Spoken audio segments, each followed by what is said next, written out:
Querido amigo, querida amiga, estamos aqui mais uma vez reunidos através dos nossos benfeitores, trabalhadores do Centro Espírita Augusto Silva e de todo o movimento de Minas Gerais, do Brasil e do nosso querido planeta, buscando nos conectarmos, alinharmos os nossos pensamentos e nos vincularmos ao Evangelho do nosso querido e amado Mestre Jesus.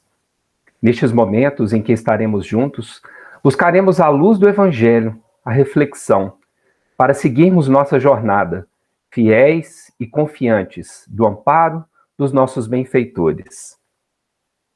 Momentos estes que nos trazem a reflexão daqueles que nos precederam, daqueles que já compartilharam dos percalços do caminho, mas que conseguiram vencer, assim como Jesus demonstrou, através dos seus exemplos, que seria possível seguir os seus passos.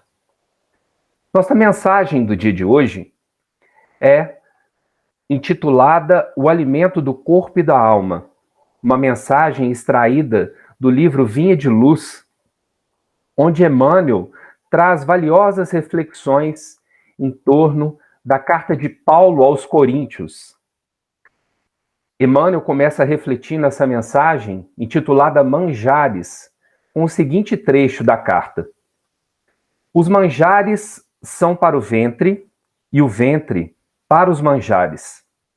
Deus, porém, aniquilará tanto um como os outros. Percebemos que nesse trecho da carta, Paulo traz valiosa reflexão sobre a nutrição do corpo e da alma, sobre a nutrição através do alimento e das emoções.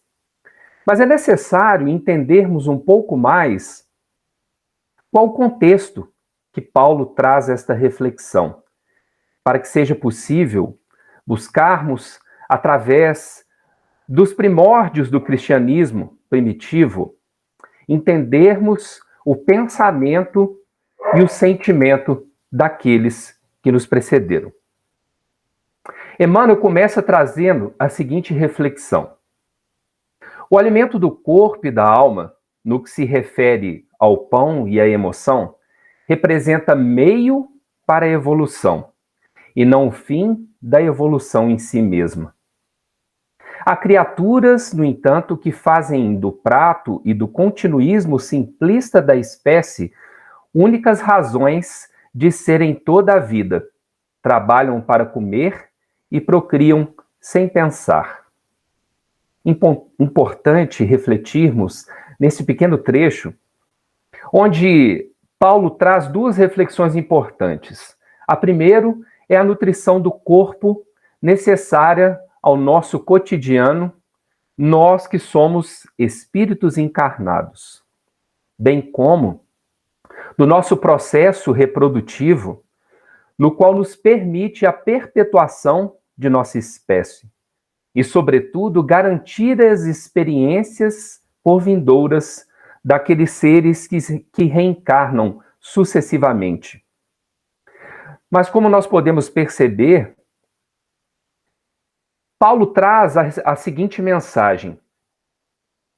Há criaturas, no entanto, que fazem do prato e do continuismo simplista da espécie únicas razões de se ter, de serem toda a vida. Trabalham para comer e procriam sem pensar.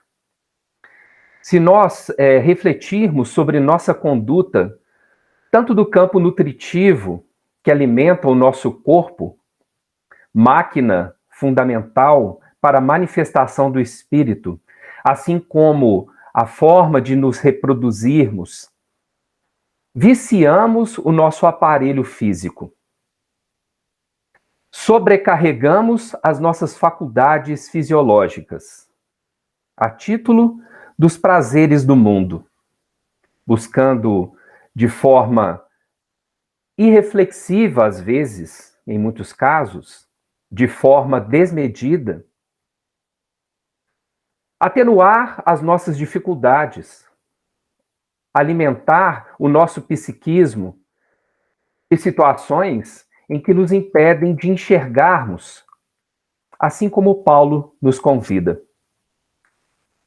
Naquela época, os judeus, os hebreus, o povo da antiguidade, reuniam-se em torno da mesa para verdadeiros banquetes, onde o convidado da casa não media esforços para nutrir os corpos que ali se perfaziam naqueles ambientes.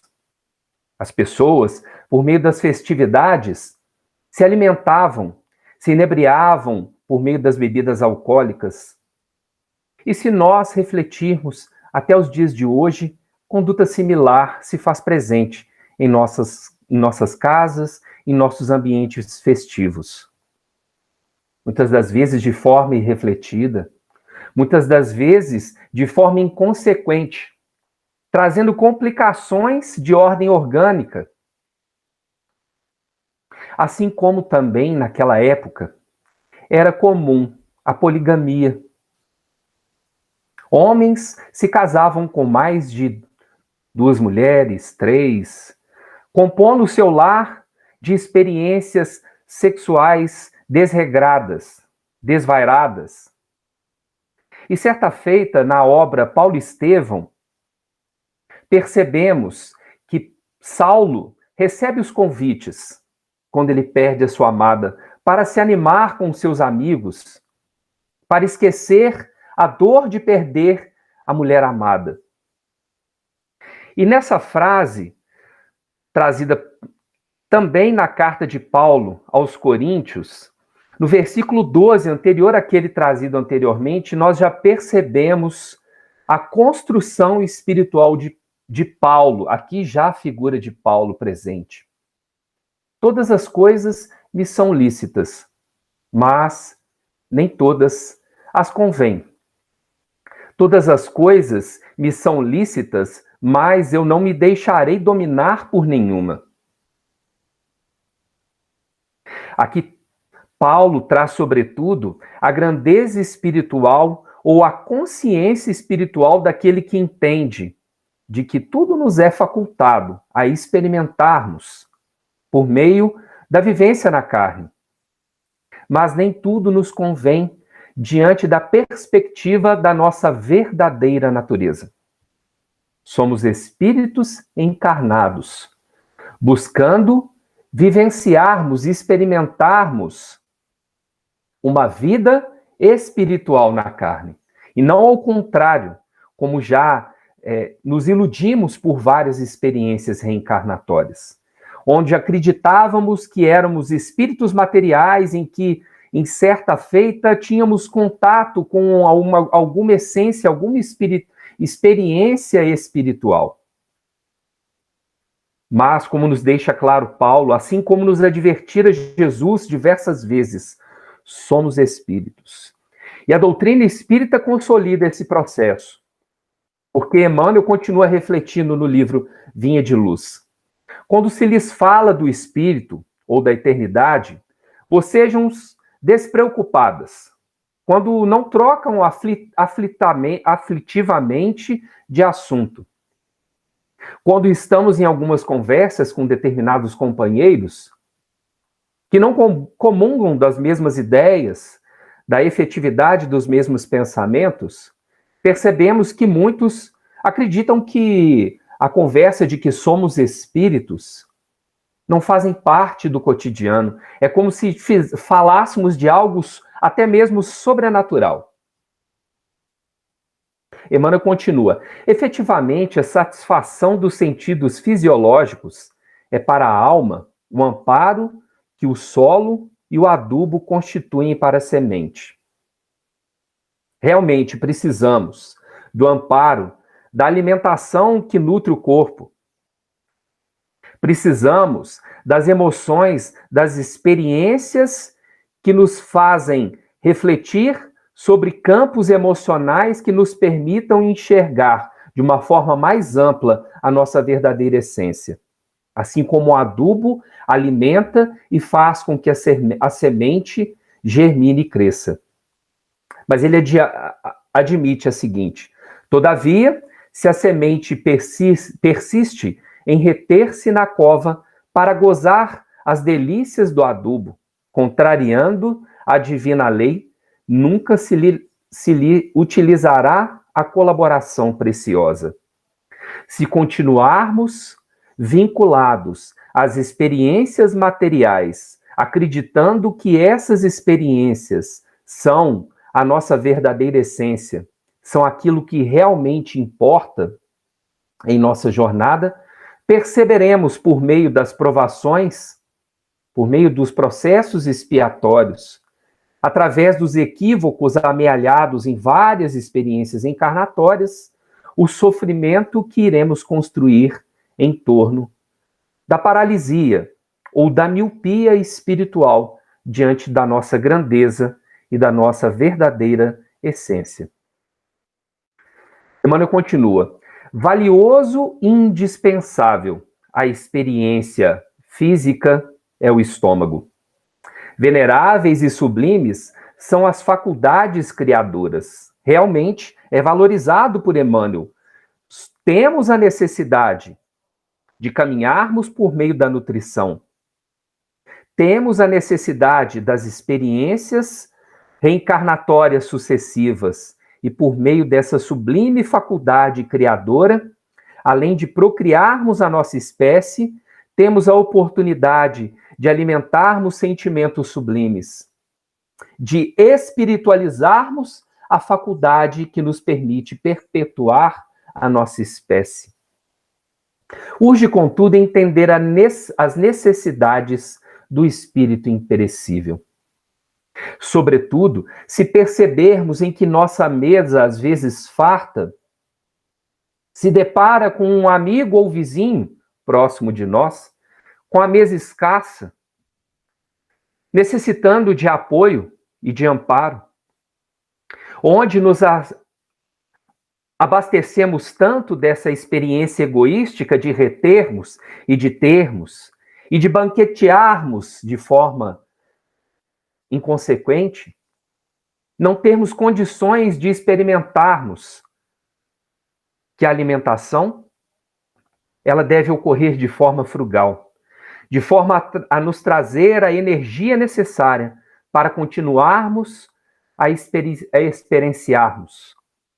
Durante o nosso cotidiano, o contato com os nossos irmãos, através dos nossos trabalhos, através dos nossos estudos, através do contato principalmente com aqueles que nos necessitam mais do nosso apoio, os nossos familiares, os sentimentos mais puros e nobres de sermos espíritos encarnados, assim como também de nutrirmos relações amorosas, relações que sublimam a experiência também de querermos reter a alma amada próxima de nós, sem enxergarmos, sem vislumbrarmos a parentela espiritual que espera de nós o concurso sublime. De vencermos as nossas imperfeições por meio do contato cotidiano. De aprendermos a amar uns aos outros, de aprendermos através do perdão, mas, sobretudo, de aprendermos por meio da experiência, do contato diário uns com os outros, de sublimarmos as nossas relações estas do pretérito, que eram alimentadas pela discórdia, pelo rancor, e que agora carece de nós os olhares espirituais, os olhares de quem realmente somos e caminharmos com Jesus, o nosso querido Mestre.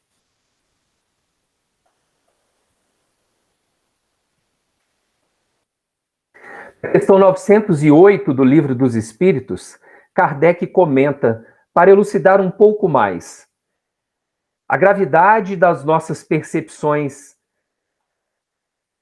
atrasadas, toda paixão que aproxima o homem da natureza animal, afasta-o da natureza espiritual.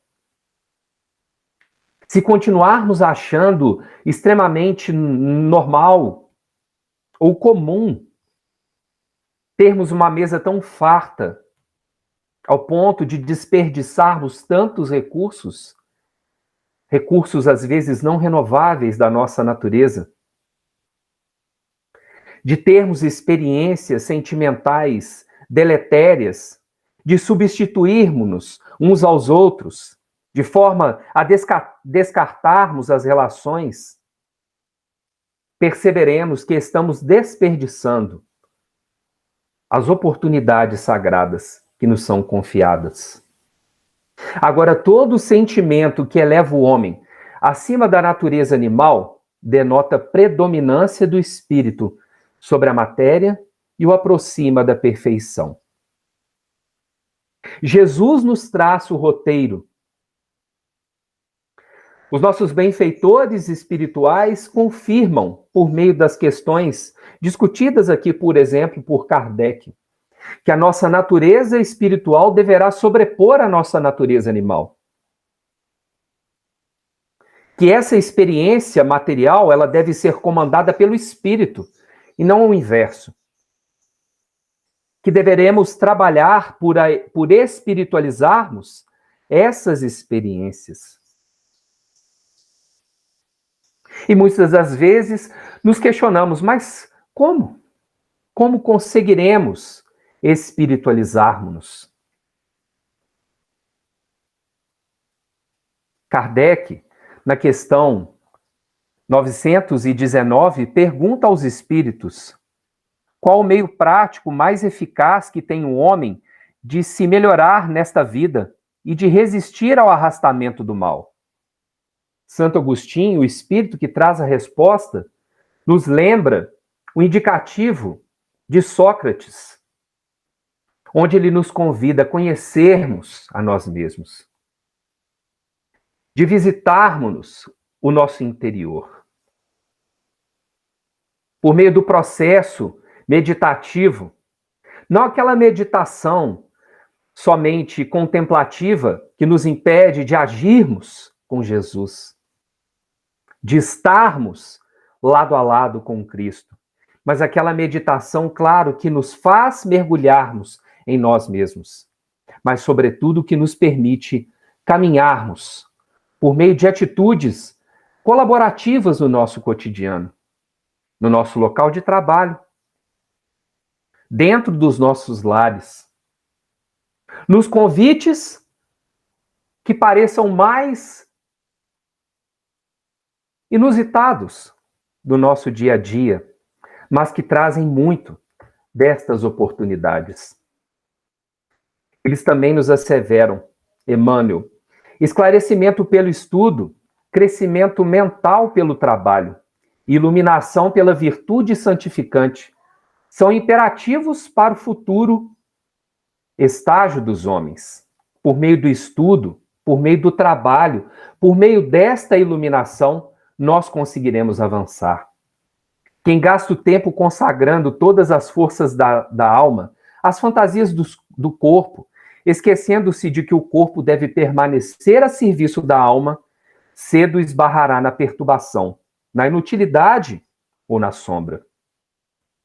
Cedo ou tarde perceberemos que estamos diante das inconsequências construídas pela ignorância, pelo olhar torpe e, às vezes, infantil de nós mesmos.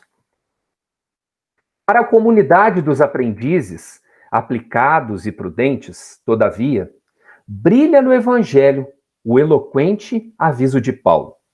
Os manjares são para o ventre, e o ventre para os manjares. Deus, porém, aniquilará tanto um como os outros. Emmanuel nos garante de que somos espíritos vivendo momentaneamente uma experiência na matéria. Deveremos, então, de fato, termos essa consciência espiritual para seguirmos adiante. Na questão 922, ainda do Livro dos Espíritos, Kardec também pergunta: a felicidade terrestre é relativa à posição de cada um. O que basta para a felicidade de um constitui a desgraça do outro. Haverá, contudo, alguma soma de felicidade comum a todos os homens, porque temos consciência de que nos fora oportunizado de caminharmos na terra para construirmos a felicidade. Mas qual felicidade que é essa? Às vezes, achamos que a felicidade está nos prazeres da carne. Mas os Espíritos nos trazem a resposta, a resposta que nos espiritualiza a experiência. Com relação à vida material, é a posse do necessário. Com relação à vida moral, a consciência tranquila e a fé no futuro. Deveremos caminhar com aquilo que realmente nos é necessário. E a medida para que sejamos racionais em relação ao que nos é necessário é verificarmos, sobretudo, os nossos irmãos que caminham conosco. Em relação à vida moral, ela nos traz, por meio do exame diário, como também na sequência das questões 919 do Livro dos Espíritos, onde Santo Agostinho, junto com Kardec, nos traz a reflexão de que deveremos examinar ao final do dia, passar em revista tudo aquilo que fizemos, e se alguma pessoa ferimos, ou se tratamos alguém da forma como seria julgado por nós uma conduta reprovável, ali está a necessária medida de corrigirmos as nossas atitudes.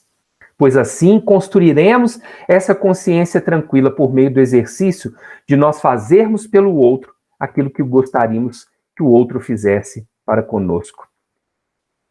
No livro Caridade, Emmanuel nos traz a seguinte mensagem: regozija-te na companhia dos amigos, em cuja intimidade surpreendes o alimento espiritual, que te assegura euforia e bom ânimo. Entretanto, em toda oportunidade que te descortine, cultiva o intercâmbio com os habitantes das calçadas públicas ou de taperas abandonadas, em que se esconde a penúria cansada de sofrimento, e onde, com ligeira migalha de socorro material ou com simples frase amiga, podes exercer o ofício dos anjos. Pois Kardec nos asseverou: fora da caridade não há salvação. Não conseguiremos ter a consciência tranquila e não teremos a posse do necessário em termos diante de nós corpos desnudos, sedentos, famintos, almas sofrendo, necessitando de amparo e apoio daqueles que já conseguem caminhar com o Mestre, com o Cristo. E assim, queridos amigos, agradecemos a oportunidade de mais um encontro, rogando a Jesus o amparo e o apoio para que consigamos não mais vacilar em nossas experiências, mas de fato termos consciência de nossa responsabilidade e sermos então reconhecidos como seus trabalhadores, levando a paz, o amor por onde passarmos. Muita paz a todos.